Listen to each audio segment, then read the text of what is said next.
Bismillahirrahmanirrahim. Assalamualaikum warahmatullahi wabarakatuh. Asyhadu an la ilaha illallah, asyhadu anna Muhammadar Rasulullah.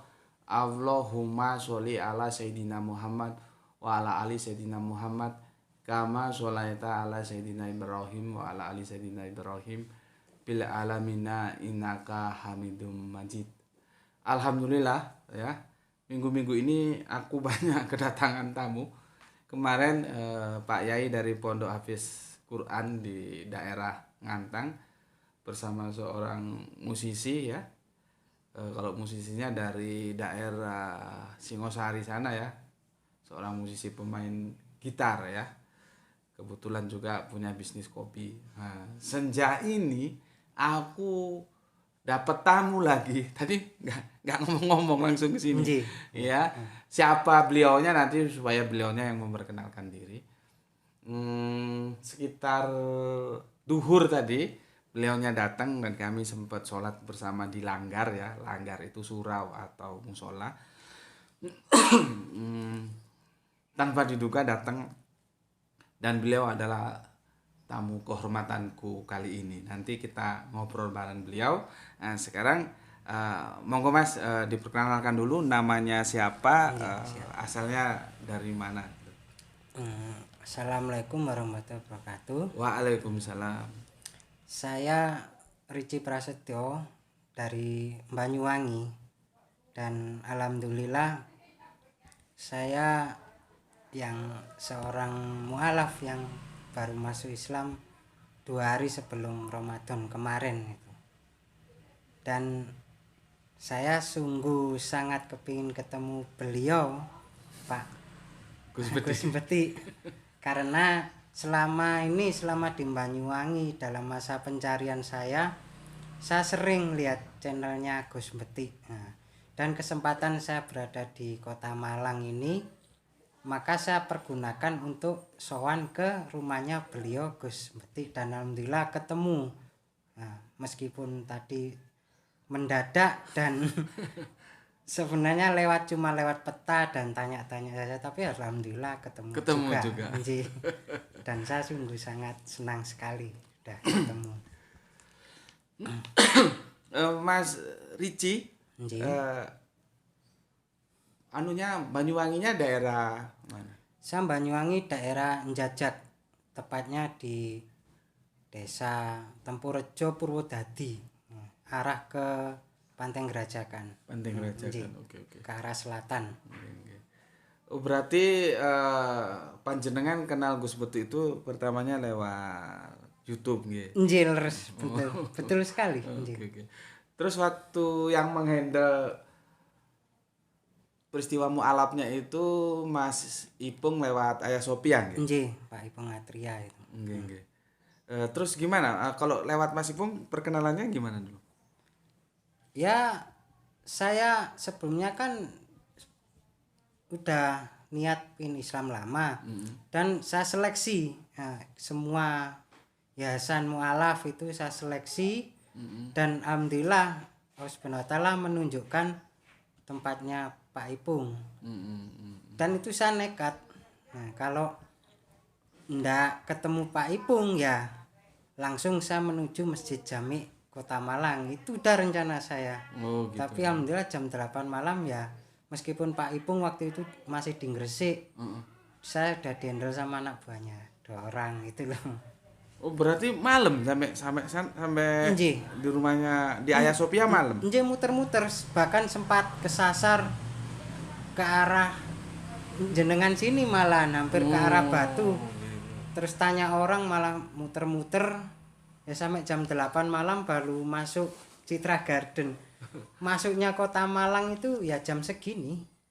Jam 3:30 4 jam segini ya. Berarti muternya di Malang sendiri sudah cukup lama ya kalau gitu ya sampai jam 8. Saya ingat betul ya jam segini saya yang nyasar sampai ke arah Batu yang daerahnya saya ingat orang sana bilang Karanglo. Sampai ke situ saya. Mas, memang Mas Rici itu niati sudah tekad bulat dari Banyuwangi berangkat sendiri ke sini. Sudah saya pikirkan, mau bersahadat di sini gitu. Saya pikirkan ndak langsung dapat berangkat enggak. Dipertimbangkan. Dipertimbangkan hampir 1 bulan saya mikir enaknya yang mana gitu. Saya pertimbangkan akhirnya berangkat enggak. Karena waktu itu udah ya di keluarga juga udah tahu saya udah tertarik ke Islam, udah konflik, akhirnya nekat. Makanya kan kesini saya bawa motor yang dari sawah itu. Beneran motor Gitu. Grand di foto masih ada bekas lumpurnya Grand. Kan memang motor itu enggak pernah kontaknya selalu nyantol. Cuma kalau motor yang lain kan udah keluarga udah paham, jadi agak dijaga gitu. Jadi yang motor sawah itu yang saya pakai masih gelap, habis subuh berangkat ke motor sawah. Padahal sini Banyuwangi itu jauh loh Mas ya. Nggih. Berapa naik bis aja masih capek kok. Nggih. Naik sepeda motor. Naik motor. Lewatnya mana Pak? Probolinggo. Nggih, lewat jalur umum. Jalur umum. Kalau saya lihat peta lewat weekend lu nggak kuat motor saya. Keren.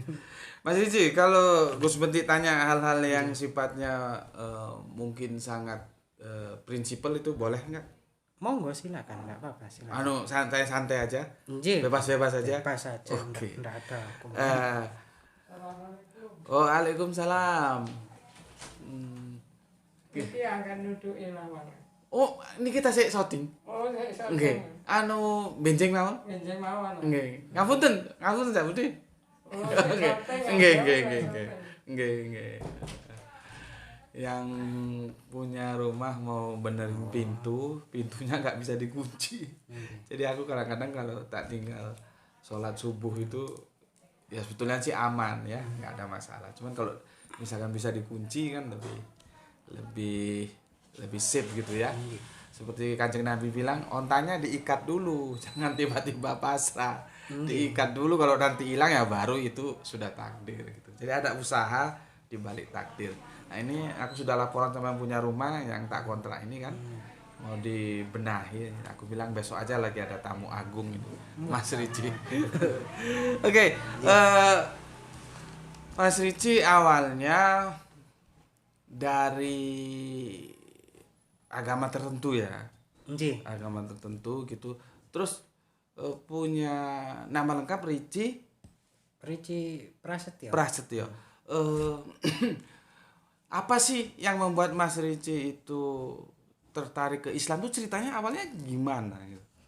Ya sudah pertimbangan lama Pak Gus Benti. Udah sekitar 2 tahun saya pergumulan rohani, pergumulan iman, sudah tidak ada respect kepada saya. Sudah selama 2 tahun itu bisa dibilang saya ini agnostik. 2 tahun. Tapi sambil mempelajari terus, ya sering baca Bible di rumah. Saya punya 2 Bible, saya pelajari sambil saya buka-buka di internet tentang Islam bagaimana. Tapi dalam hati saya ini, saya selama 2 tahun ini saya masih kekeh. Ya saya percaya adanya Tuhan, percaya. Cuman hati nurani saya masih bilang saya nggak mau jadi member suatu aliran kepercayaan apapun. Karena saya emangnya orangnya dari dulu nggak rasis dan terbuka. Bahkan saya berpikir maaf bahwa semua agama itu bullshit menurut saya dulu itu. Awalnya karena agama A ke agama B begini, agama B A begini. Ya harusnya agama kan membawa kebaikan, kedamaian, jangan selalu pertentangan. Makanya apa ini agama bullshit, saya cuma percaya Tuhan gitu aja. Tapi saya orangnya kan selalu ingin tahu, mempelajari terus. Saya perbandingkan, memang dari ajaran saya yang lama sudah ndak masuk logika saya, ndak respect saya. Makanya saya udah males untuk beribadah gitu loh. Udah bener-bener, bahkan dirayu-rayu keluarga diajak ibadah itu alasan saya ada aja. Ada yang sakit gigi lah, capek dari sawah lah gitu alasan saya.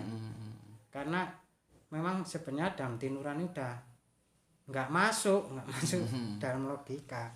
Jadi saya pelajari terus, dan juga ada faktor ya banyak lah, dan salah satu faktornya itu lingkungan. Saya lihat yang di tempat saya itu orang yang agama yang lama begini, agama yang baru begini. Saya perhatikan terus, saya pelajari, dan pada ada puncak peristiwa itu yang membuat saya semakin kesel, yaitu ketika bibi saya meninggal. Ketika bibi saya meninggal itu sudah dipeti, cuman mau sudah dipeti, sudah rapi, mau dikubur di tempat pemakaman yang Kristen, biasa sebutin apa Kristen, tapi nggak boleh karena pemakaman Kristen tersebut dikelola oleh Denom GKJW dan keluarga saya kan Pantai Kosta. Itu saya semakin ini sudah dipeti sesama, kok nggak boleh, bahkan bayar itu. Saya dengar bayar 2 juta kan, masa bayar urunan keluarga tetap nggak boleh. Hanya khusus orang GKJW. Padahal kuburan itu lokasinya berada di desa saya. Dan bibi warga situ ya. Nggih, mulai lahir dari situ. Lampunya leh kalau kurang kan. Dan pihak yang membaca kesel itu pihak dari yayasan gereja saya nggak bisa nembusi sesama ketua gerejanya. Seharusnya kan bisa, harusnya ada lobby atas lah ya. Iya bisa loh, biar nggak rame gitu loh, memalukan kan. Sesama satu rumah kok nggak bisa. Dan ternyata itu warga desa sudah rembukan, boleh karena kemanusiaan, boleh dimakamkan di makam muslim.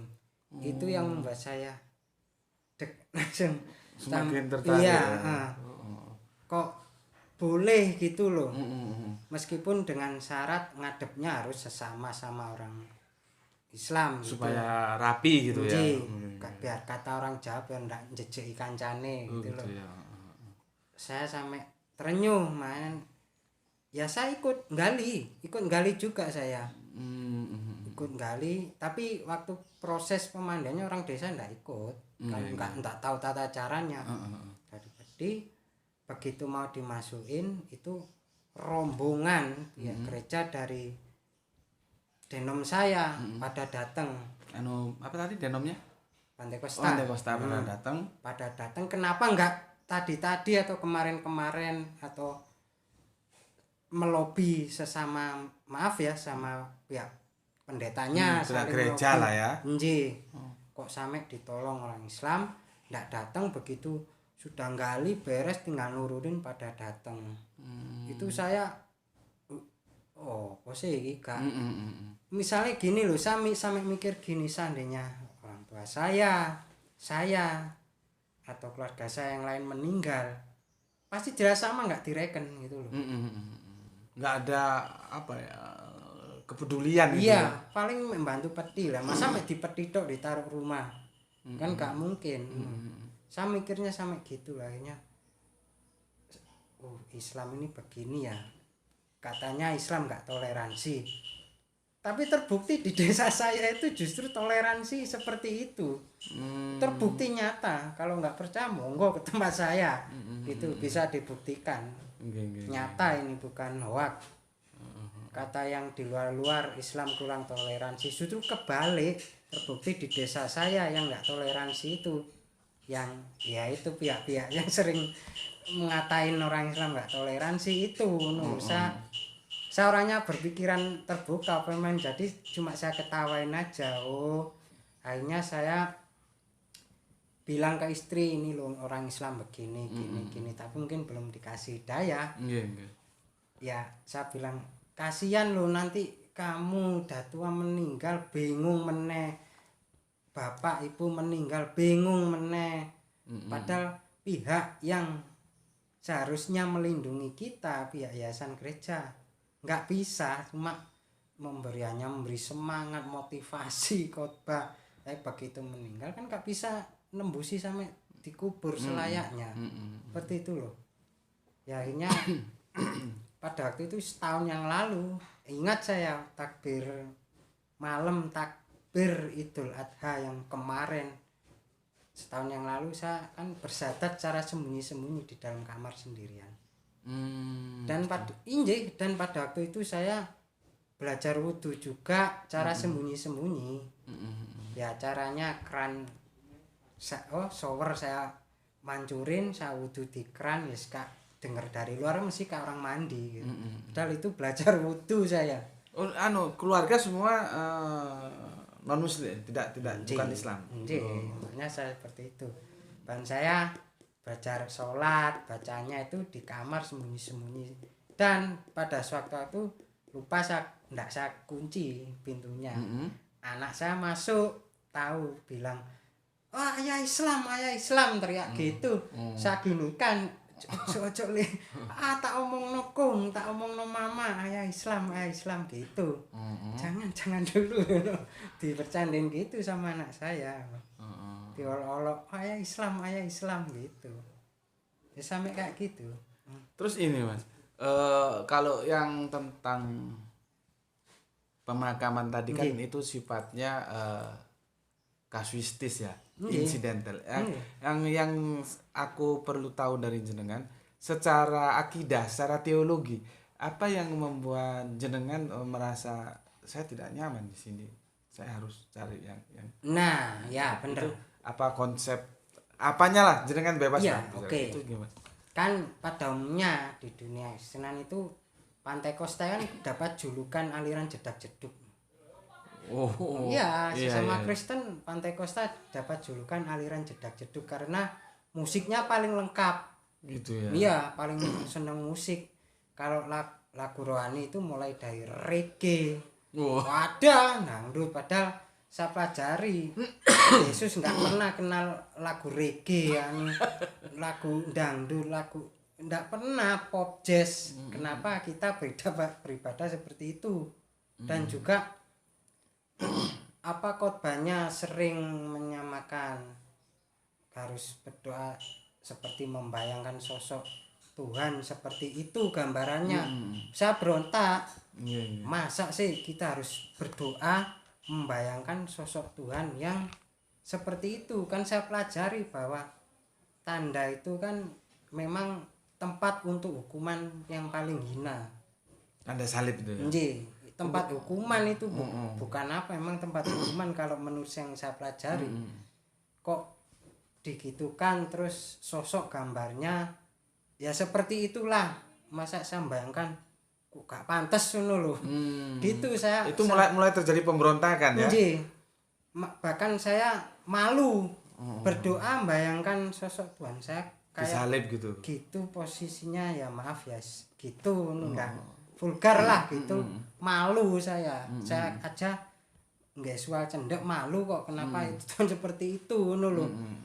Akhirnya itulah timbul seperti itu pertanyaan-pertanyaan, bahkan saya tanyakan ke mas-mas pengerja di pastori, nggak ada respect. Cuma saya kira ceramahnya itu cuma sekedar motivasi. Oh berarti jenengan juga ya, berani juga ya tanya ini ki opo iki? Tanya, berani saya tanya. Terus enggak memberikan jawaban yang itu rasional, enggak memuaskan. Juga. Udah depan sama tante. Sampai tanya juga. Iya, tanya. Bahkan saya sempat tanya juga di perjanjian lama soal yang Tuhan dipeting sama Yakub itu saya tanyakan juga. Emosi kan istri saya. Saya tanya, "Lo jangan emosi. Ini kitab suci, harus ndak boleh kayak gini." Gitu loh. Saya tanyakan semua itu. Oh, waktu Yakub mengalahkan Allah itu sampai tanyakan juga itu. Ke juga. Yang enggak menemukan jawaban juga. Enggak, malah saya tanya jawabnya sampai HIZZ. Seolah ceramah mode on gitu loh. Bahkan saya sempat didoai gini-gini. Saya kabeh kusuk, saya ketawa saya. Ngapain saya tanya secara logika kok digini-ginikan. Harusnya dijawab, jangan digitu-gitukan. Terus juga yang di aliran kita sering ada acara KKR itu yang bahasanya kemasukan roh kudus, terus keluar bahasa roh itu nonsen itu. Saya nggak masuk kelas itu. saya kira seperti ini loh, mereka itu dimotivasi sebelumnya yang di rumah sudah ada masalah, sudah ngempet, begitu acara itu dikeluarkan, ada yang teriak-teriak, ada yang marah-marah, nangis, gulung-gulung, dodok. Itu bukan masukan roh Tuhan itu pengeluaran emosi yang dipendem berbulan-bulan bertahun-tahun. Kalau saya pelajari saja sampai kusuk nggak bisa kayak Nggak gitu bisa. Oh iya. karena saya orangnya lempeng kan. Nggak, saya malah lirik-lirik gini, apa sih wong-wong ya sama kayak gitu-gitu. Sebetulnya jenengan sendiri sih sebetulnya ingin bisa ya, tapi nggak bisa ya. Nggih, saya pingin kayak gitu orang. Tuh, berarti iki kudu roh suci iki ngono. Berarti iki apa motivasi yang membangkitkan emosi. Dan satu orang seperti itu dalam satu ruangan yang tertutup dan orangnya kenal semua, wes nyetrum ke semuanya gitu loh. Itulah, wah ini gak bener ini, saya sudah mikir gitu. Kan ibadah saya baca di Bible itu Yesus itu ya ibadah itu kusuk, sujud kusuk dan menyendiri di tempat sunyi, enggak wer kayak gitu. Saya main terus loh guys, wah nggak masuk ini gitu loh. Oke Mas, aku coba dokumentasikan, nanti kita tambahin lagi. Nanti kalau sudah 1 jam bilang ya Le. Yang membuat ganjalan dari kredo keimanan jenengan tuh pertama musik jedak jeduk ya. Yang kedua ketika berdoa suruh membayangkan Yesus ketika disalib, dan itu menurut jenengan sesuatu yang sangat tidak pantas. Menjijikkan. Yang berikutnya tentang apa tadi ini? Bahasa roh. Iya itu. Bahasa roh itu sesuatu yang tidak rasional sekali dan jenengan sendiri sebetulnya ingin masuk ke sana, nyatanya enggak bisa. Enggak bisa saya. Berarti itu luapan emosional yang sudah menumpuk sekian lama dari setiap jemaat. Saya pelajari seperti itu. Yang ketiga, ketika jenengan tanya bagaimana Yakub bisa menang melawan Allah, yang seharusnya memerlukan jawaban rasional justru didoain gitu ya. Iya, yes doa gitu. Ngapain nggak gitu, nggak butuh saya seperti itu. Dan itu menimbulkan pergumulan tajam Mas ya. Lama. Banyak kebenarnya saya baca yang bahkan saya sempat membuat rangkuman tersendiri. Pakai buku anak saya sekolah sampai pakai pensil. Dari semua pergumulan yang ada. Iya, yang nggak bener itu. Terus tentang konsep teologinya Mas, tentang itu jenengan bisa terima dulu atau jenengan berontak juga?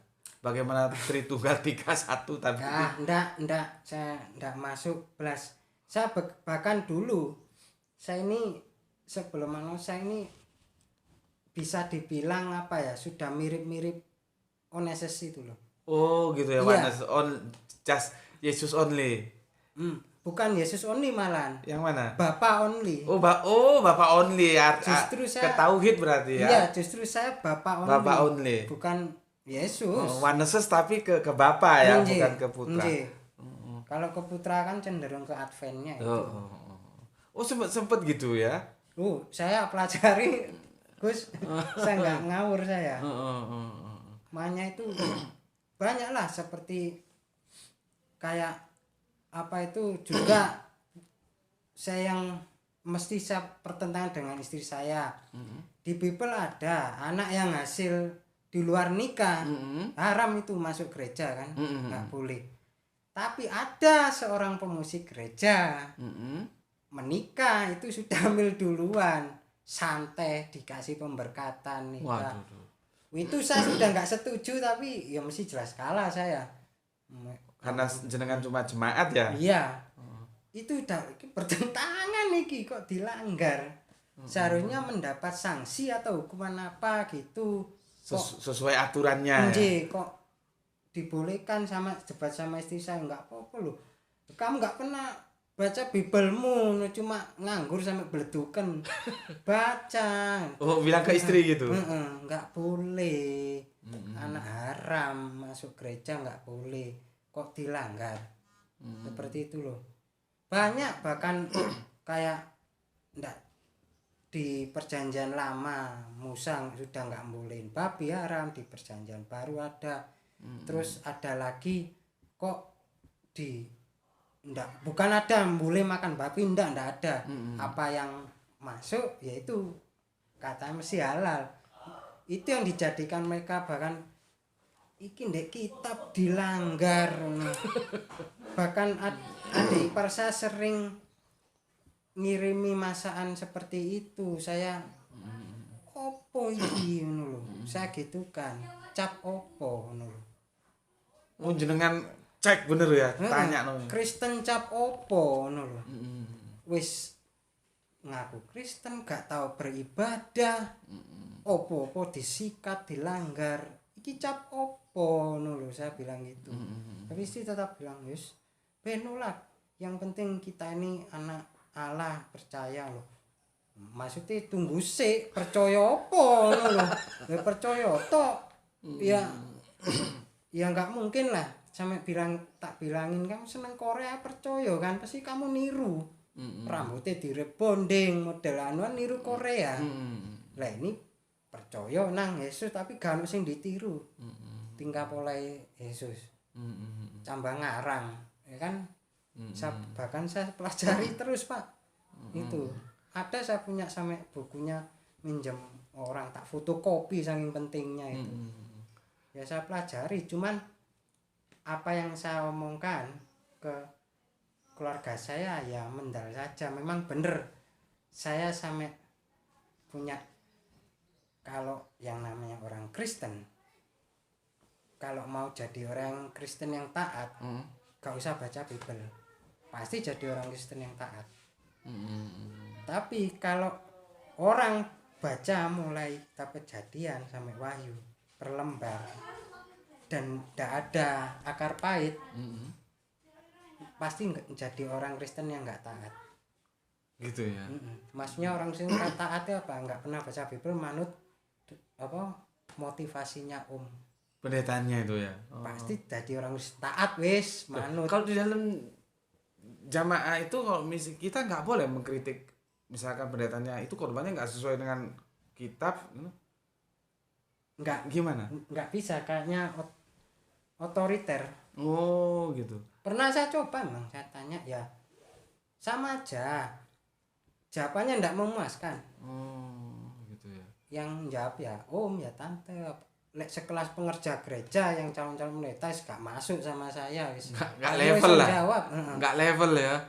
Iya sama om tante ya tetap itu akan suruh percaya lah, ya percaya apa maksud saya gitu nih. Percaya. Ya jangan apa jadi sampai saat apa dikatakan yang melenceng dari jalur loh. Batin saya justru kalian itu yang melenceng dari jalur, kenapa saya yang dituduh gitu loh. Hanya saya saya bismillah mantep Islam. Jadi Islam saya enggak sekedar sak desa Islam pengen jadi Islam, enggak, saya pelajari dulu. Gitu. Orangnya saya ini orang yang gelan soalnya. Rasionalnya harus main gitu ya. Kalau enggak masuk ya enggak saya pedulikan. Terus ini Mas, putra satu. Istri masih tetap di seberang. Ada. Masih. Iya. Sudah diajak? Sudah. Enggak mau. Bahkan anak saya sudah saya teror mulai kecil. Sering saya tanyai. Mesti habis tanya tukaran wis sak omah. Saya tanyain mari sampai sekolah minggu. Le.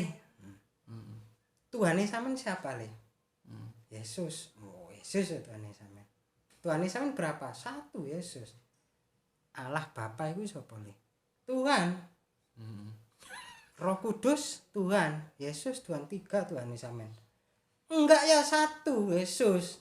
Yesus apa Tuhan? Allah Bapa. Tuhan loh ya kan, sampean jawab Tuhan kan. Tak buat bingung udah mulai kecil. Tuhan sampean sing bener itu yang mana? Istri saya denger ngamuk. Jangan anak kecil gitu kan loh. Ya ini pendidikan harus rasional, jangan cuma percaya terus di buku pelajarannya ada gambarnya ya sosok Yesus main-samain anak kecil sama orang Abraham. Lah ini siapa? Tuhan Yesus. Oh Tuhan Yesus, sampean delok ya sampean teliti. Orang yang lihat bajunya lo bagus, pakai sandal semua. Ini orang yang katanya kamu Tuhan, jubahnya jelek gak sandalan. Mosok Tuhan lebih melarat dari orang-orang yang menonton. Apa pantes kayak gini? Tuhan main opo sama anak kecil beng-beng gak sandalan. Nang semua lu sandalan. Saya bilang gitu. Bingung anak saya. Oh iya istri saya mesti marah. Gitu. Pernah di apa mau kisah tahu anu ya saya suruh baca anak saya keras-keras. Baca le no. Inilah tuh sembahlah Tuhanmu satu-satunya Tuhan Allah yang esa dan Yesus Kristus sebagai utusan. Tanya. Tuhan sapa le ndek tulisan ini? Yesus. Loh, saya baca lagi. Sembah Tuhan Allah yang esa, Tuhan satu-satunya. Berarti Tuhan satu-satunya siapa? Allah. Terus Yesus Kristus itu apa? Utusan.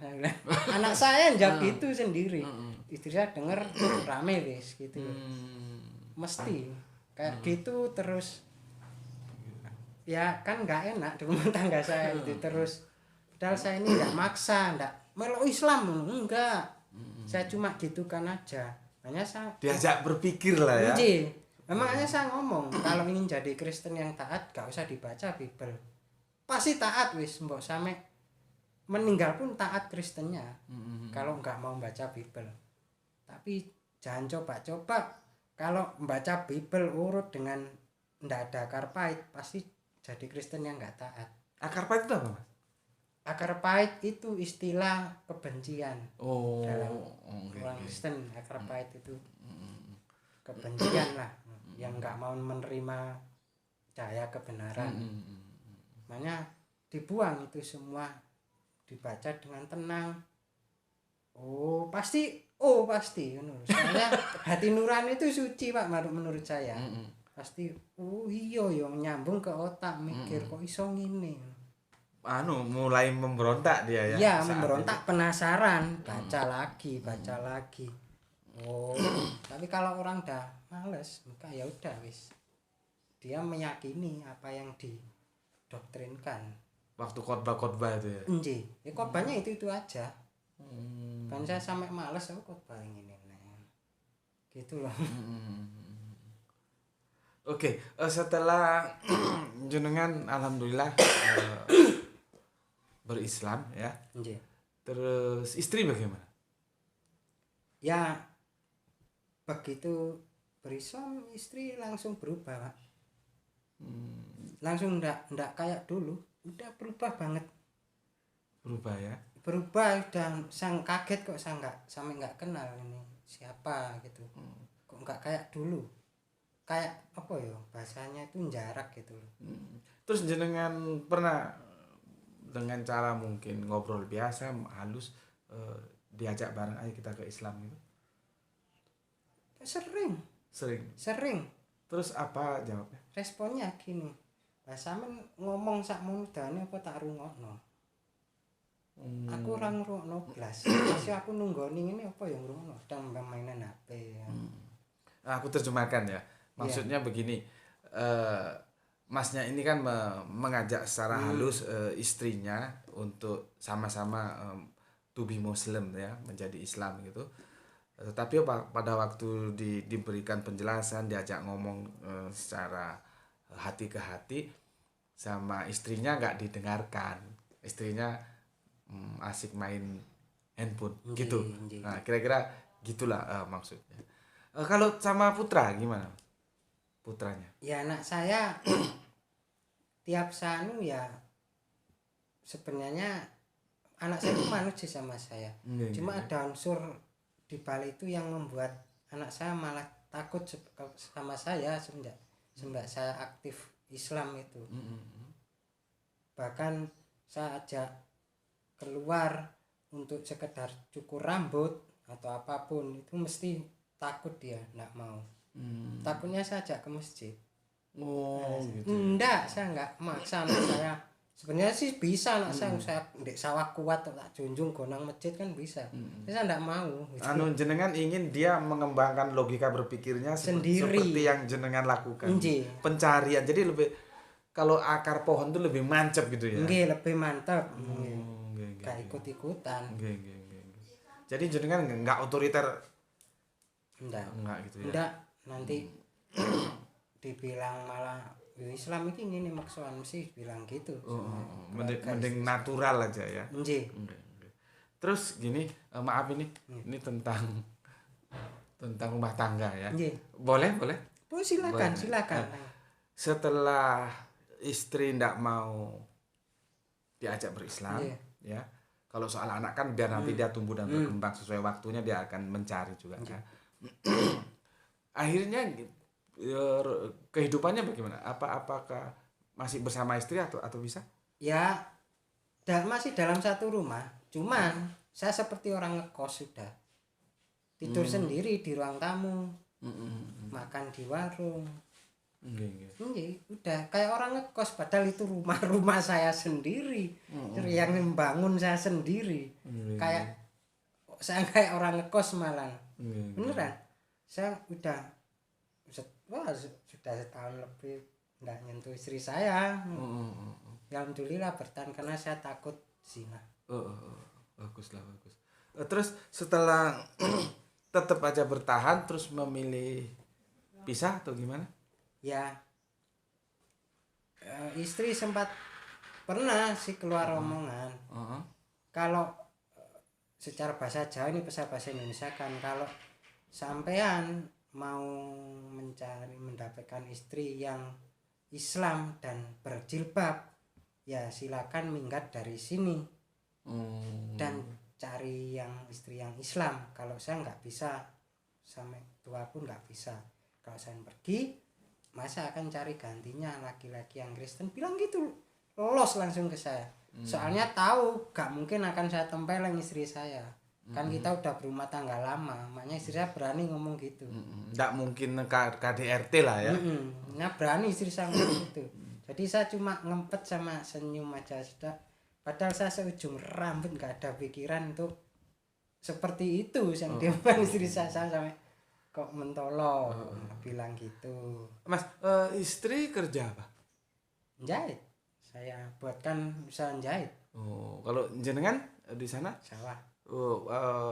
Bertani maksudnya. Iya, bertani. Okay. Saya bertani. Terus setelah berarti jenengan modali buka jahitan. Nggih. Jahitan baju maksudnya. Nggih. Sudah rame, agak biasa sifat manusia, agak sombong gitu loh. Padahal dulu yang modalin jenengan. Nggih. Itu satu kampung atau satu apa dulu istri? Iya. Satu kampung. Terus setelah tidak ada titik temu dan akhirnya tidak bisa kompromi sehingga diambil keputusan pisah ya. Nggih. Itu gimana? Apakah biasanya kan ada kalau kita istilah itu apa? Gono gini tuh. Nggih. Ya sebagai saya ingin menunjukkan kepada keluarga besar saya dan keluarga besar istri. Oh iya, sebentar. Kenapa? Sebelum ke sana. Ketika jenengan terjadi proses pergumulan akhirnya berislam itu dari pihak keluarga jenengan dan keluarga mertua ya. Nggih. Mertua itu gimana reaksinya? Ya kalau yang Islam malah seneng, dukung semua saya jadi Islam. Ya bersyukur mereka. Tapi yang dari bukan Islam malah wajahnya kelihatan saya didiemin gitu loh. Nggih, bener. Oke, lanjut. Gono gini akhirnya gimana? Nah, kayak gini saya untuk menunjukkan saya ini biar ndak jadi rasan-rasan walah Islam keluarga ditinggal minggat maka saya putuskan di pengadilan kemarin semua harta saya untuk anak saya. Semua saya keluar Israel hijrah keluar rumah cuma nyawa badan saya sama baju saya niati udah tak kasihkan semua enggak apa-apa. Toh itu untuk anak saya. Sudah buat surat perjanjian juga. Semua sampai orang-orang desa heran kok. Bahasa itu sampean itu wis kadung nyemplung jero. Kok tega ikhlas ninggalno, saya bilang dunya iso goleki neh. Maksudnya begini kawan-kawan, begitu usaha untuk mengajak istrinya Mas Ricci itu berislam ternyata akhirnya kandas, tidak mau, maka mereka mengambil keputusan pisah. Karena Mas Ricci juga alhamdulillah tahu tidak boleh pernikahan beda agama itu ya, karena nanti akan dihitung zina kan. Dan berikutnya Mas Ricci gini, Mas Ricci ini tidak mau ada kesan dia tidak tanggung jawab sebagai laki-laki, terus istrinya atau keluarganya ditelantarkan, tidak. Maka dia memilih semua konogini itu diserahkan atas nama anak ya Mas ya? Atas nama anak. Artinya, tapi selama istri belum nikah lagi boleh di situ dong? Boleh. Boleh ya? Di rumah, kan itu rumah jenengan itu. Nggih. Artinya selama dia tidak menikah lagi silahkan saja tetap di situ ya. Tapi kalau sudah menikah lagi ya apa enggak malu bahwa laki-laki lain masuk ke tempat yang hasil keringat saya, tidur di kasur kamar yang tempat hasil keringat saya, apa enggak malu? Maksudnya laki-lakinya. Harga dirinya. Iya, pasti dirasani orang satu desa, bener itu. Desa saya desa pelosok. Pasti itu buat omongan. Apa ya gak malu.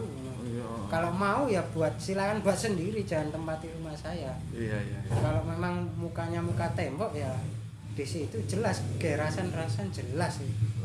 Karena orang satu desa tahu itu tempat saya. Semua tahu bahwa itu hak jenengan ya, hasil keringat, hasil bertani, hasil kerja gitu ya. Bahkan bukan bangunannya, dalemannya semua wis. Saya itu Totalitas isinya mungkin ya. Makanya kalau dihitung gono gini habis itu saya balik ke rumah mertua ngono lho. Makanya saya nggak mau egois. Ya Pak Popoe saya wong lanang iso.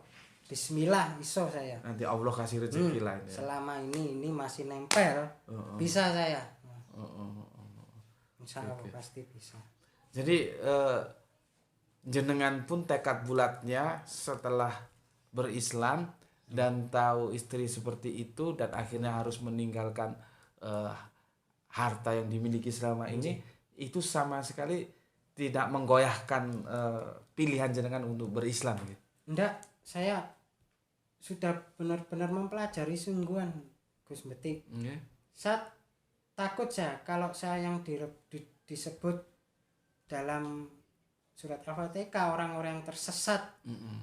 Itu bukan, kalau orang dolim kan orang Yahudi. Kalau orang tersesat ya seperti saya dulu kan, takut saya nanti di kuburan disiksa, itu benar-benar takut saya. Berarti nilai iman itu benar-benar jenengan pertahankan sebagai proses hidayah sampai terima yang nggak bisa ditukar oleh apapun. Saya lebih takut disiksa di kuburan daripada saya gandoli yang dunia cuma segitu. Beneran. Oke. Kalian tahu semua kan bagaimana perjuangan Mas Ricci dalam mempertahankan akidah. Dia ikhlas kehilangan harta semua ya, hasil kerja dia yang bukan hanya rumah tapi tanah, rumah dan isinya, sampai sepeda juga yang dia bawa, sepeda yang keladang bukan sepeda yang bagus ya. Kalau tentang anak ya resikonya cuma berpisah, tapi insya Allah nanti kalau anak sudah berpikir bisa bersatu lagi. Jadi dari sini yang bisa kita petik adalah bahwa iman itu ya, kalau aku bicara iman tahu dong ya, aku kan sudah jelaskan ya, nggak perlu aku breakdown lagi ya.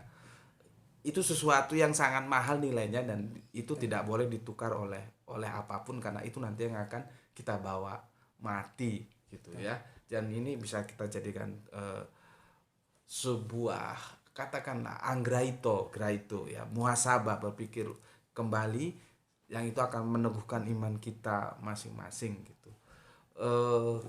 Dan kita bisa lihat bagaimana pengakuan ini, jujur Mas ya, apa adanya tadi ya. Saya ndak katakanlah mensutradarain jenengan harus Nggak ada gini-gini. settingan, Ndak nggak kan? ada, nggak ada. Jenengan aku beri kebebasan untuk berbicara Betul, padanya. iya. Itu dan alhamdulillah ya kita sudah ketemu beliaunya, dan kalau aku bilang sih beliaunya bergerak dari kerangka berpikir rasional gitu ya. Karena sesuatu yang tidak masuk akal beliau, dan beliau bertanya dan tidak menemukan jawaban, tambah dogma yang diterima dengan cara yang didoain begini gitu. Memang itu akan menjadi masalah ketika sebuah pertanyaan rasional tapi dijawab dengan dogma, itu bukan sebuah penyelesaian ya. Dan ini sebagai bukti bahwa logika, akal itu sesuatu yang sangat berharga dan harus kita jaga, karena dengan akal itulah kita akan mencari jalan yang mana sih yang benar-benar jalan yang akan membawa keselamatan kita. Gitu Mas ya? Iya. Oke. Gini Mas. Tadi kan jenengan bilang suka nonton YouTube gitu ya. Nggih. Aku izin dulu nih. Kalau ini diunggah di channelnya Gus Budi boleh? Boleh. Boleh. Boleh. Saya idola saya. Jadi waktu masih Gondrong. Iya saya sangar. oh iya, ini Mas Hanu baru sembuh sakit berapa lama? 2 minggu. 2 minggu. Jadi saya sakit 3 minggu, Masnya 2 minggu. Sampai saya jadi ini rambut saya rontok Mas waktu sakit. Makanya langsung saya gundul karena hampir 3 minggu lebih ya, 3 bulan. Dipegang gini rontok, jadi ya sudah gundul gitu. Oke, gini Mas. Mungkin ada saudara-saudara kita yang masih dalam proses pergumulan ya. Belum menemukan sebuah pilihan. Boleh dong jenengan kasih katakanlah share ya, motivasi gimana kira-kira, monggo silakan. Nah, ya begini, kita berpikir simpel-simpel aja, nggak usah yang diperumit. Tuhan menciptakan bentuk tubuh kita manusia itu ada otak untuk berpikir dan hati nurani untuk menjaga kejujuran apa yang kita pikirkan. Simpel itu aja. Bila kita ingin mendapat suatu keyakinan, kita kalau manusia pasti yakin ada yang menciptakan. Nah, siapa yang menciptakan itu? Kalau kita benar-benar ingin yakin, kita pasti kembali kepada yang menciptakan kita. Maka apapun keyakinan itu dipelajari benar-benar, jangan percaya omongan meskipun itu titelnya pendeta yang tinggi, sarjana teologi lulusan ini. Jangan percaya, sama makan nasinya. Yang kita percaya kitab suci masing-masing itu yang katanya masing-masing mengatakan itu firman Tuhan, itu dipelajari. Nah, kalau yang namanya firman Tuhan, pasti kata-katanya, tulisannya nggak ada yang bereset dan kontradiksi dan bertentangan dengan logika dan hati nurani. Karena Tuhan yang menciptakan logika dan hati nurani untuk berpikir, nggak mungkin dikasih suatu petunjuk jalan hidup yang amburadul. Tuhan macam apa seperti itu? Jadi dipelajari sungguh-sungguh. Nanti insya Allah kejujuran hati nurani akan menjawab dan logika akan main. Ini nyambung. Kalau cuma pakai hati nurani ya percaya hati nurani. Tapi apa gunanya ada ini di dalam kepala? Tapi pakai logika saja, nggak ada hati nurani, nggak main. Jadinya orang ateis, agnostik, ininya main-main. Tapi nggak ada kejujuran hati nurani untuk mengakui adanya sang pencipta. Hanya Tuhan menciptakan 2 ini dipakai. Itu aja simple, nggak rumit gini-gini, nggak simple. Cuma 2 ini dipakai. Kebagusan logika dan kejujuran hati nurani, udah nggak ada yang lain-lain. Berarti insya Allah kalau kita ingin mencari kebenaran pasti ditunjukkan sama Gusti Allah. Amin. Nggak mungkin dicuekin. Dan membacanya harus kondisi santai, malam nggak ada pikiran yang lain. Maksudnya santai malam itu kita kosongkan gelas yang ada dalam diri kita, dikosongkan untuk membaca kebenaran masuk. Kalau penuh percuma, hampir gitu loh. Hanya bacanya waktu suante dan malam hari, selalu ketemu pasti itu. Tapi kalau yang cuek ya itu keputusan masing-masing kalian, itu hak kalian. Tapi ingat, kita semua pasti akan dipendem. Nah, proses di dalam tanahnya itu gimana ya, seperti saya yang pelajari ini. Saya belum ngomongkan apa yang surga neraka, jauh masihan, yang dekat di dalam tanah ini loh. Kita selamat apa enggak itu loh yang nggak saya takut. Ya itu udah, itu aja, simple. Udah nggak rumit, udah. Sekian ya. Oke Mas Ricci, matur numbah nuwun sudah disambangi ya. Semoga pertemuan kita ini bermanfaat juga untuk yang lain. Ya begitu teman-teman, dari pengakuan beliaunya tadi bahwa Mas Ricci suka menonton video-video kajian kita ya, maka ketika itu menjadi salah satu trigger dari Mas Ricci untuk memperoleh hidayah, maka bila kajian-kajian kita ini Gusti Allah catat sebagai amal soleh, maka kita sama-sama berdoa semoga semua yang terlibat, yang ambil bagian dalam dakwah lewat channel Gue seperti ini ya, yang telah memberikan support dalam bentuk apapun ya, juga tidak lupa kepada Mas Ricci ya yang sudah memilih untuk berhijrah ke Islam. Kita semua sama-sama dicatat dalam sebuah buku yang mempunyai buku menjadi catatan langit tentang amal soleh untuk kita semua. Amin amin amin ya robbal alamin. Itu ngobrol santai kita bersama Mas Ricci Prasetyo ya dari Banyuwangi. Oh iya Mas, mumpung belum aku tutup, lupa. aku kan bertanya juga nih. Jenengan kan Banyuwangi. Kenapa memilih Malang sebagai tempat bersahadat? Ya kan proses itu Gus, ndak ujuk-ujuk saya milih Malang, enggak kan. Oh yang mencari tadi itu ya? Saya orangnya seneng meriset, jadi sama banding-bandingkan, saya enggak kepin langsung enggak, saya pelajari dulu itu bagaimana, nanti ada pilihan yang B itu bagaimana, saya pelajari benar-benar, saya pertimbangkan, akhirnya memilih Ayah Sophia itu ya. Oke. Terima kasih Mas. Karena kadang-kadang kalau nggak tak clearkan nanti loh itu rumahnya Banyuwangi kok bersahadat di Malang gitu. Bisa banyak, bahkan kemarin banyak semua yang ya kenapa nggak sahadat sini saja. Kawan-kawan di Banyuwangi. Di desa. Saya sudah mempelajari kultur orang di desa saya seperti apa. Gitu ya. Dan bahkan ada yang ngomong, mlebu Islam iku wangel, sulit. Harus selamatan tumpengan, jeneng apa? Ada yang sempet ada. Enggak sembarangan mlebu Islam. Iki mau menuju kepada meyakini ajaran siapa Tuhan kita yang sebenarnya, kok dipersuliti model apa? Nggak masuk orang-orang yang aneh-aneh seperti itu saya. Kan agama memudahkan. Petunjuk kita supaya mudah mendapat kebaikan di dunia dan akhirat. Amin. Kenapa di aneh-aneh persulit sing tumpengan lah Dan sebetulnya itu memang tidak ada syarat seperti itu. Oh iya. Ya, kalau seperti itu saya nggak mikir, pokoknya kan hal-hal seperti itu nggak masuk rasional. Jadi alhamdulillah ya. Jadi gini teman-teman semua,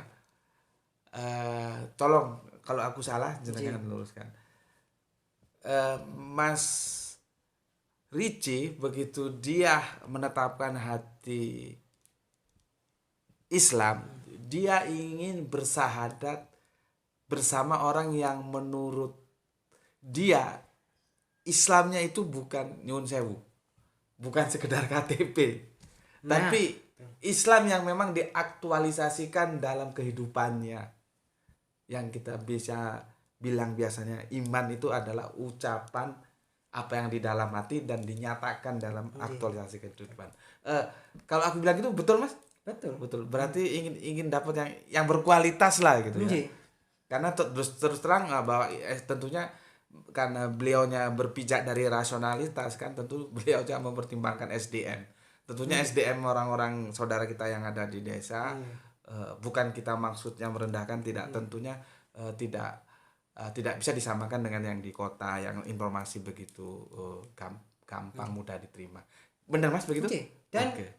ada mualaf di desa saya, ada banyak, bahkan dari Hindu, dari Kristen ada.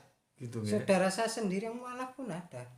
Cuman ya seperti itu aja. Habis proses bersadat ya seperti dulu, nggak ada bedanya. Nggak ada bedanya. Makanya saya ya enggak mau saya kayak gitu. Saya begitu bersadat harus ada perubahan. Ada perubahan. Nggak boleh sama. Saya begitu. Berarti antara yang sekarang Islam itu harus beda dengan yang dulu yang bukan Islam Nggih. dalam kehidupan. Nggih. Aduh, Anda cerdas. Aku senang. Ayo, terima salamku. Oh, nggih. Aduh, cerdas, rasional ya.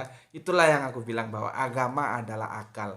Tidak ada agama bagi orang yang tidak berakal. Betul. Maka gunakan akal kita untuk mencari kebenaran, memahami pesan-pesan suci lewat teks-teks kitab suci. Itu yang selama ini aku pesankan kepada seluruh pewarku. Matur nuwun Mas Ge. Oke, itu aja ya, sampai ketemu lagi. Ini tamu agung kita mungkin akan segera ke kanu ya, ke Ayah Sophia lagi ya. Ya, itu. Aku matur nuwun loh Mas ya. Itu bismillahirrahmanirrahim. Alhamdulillahirabbil alamin.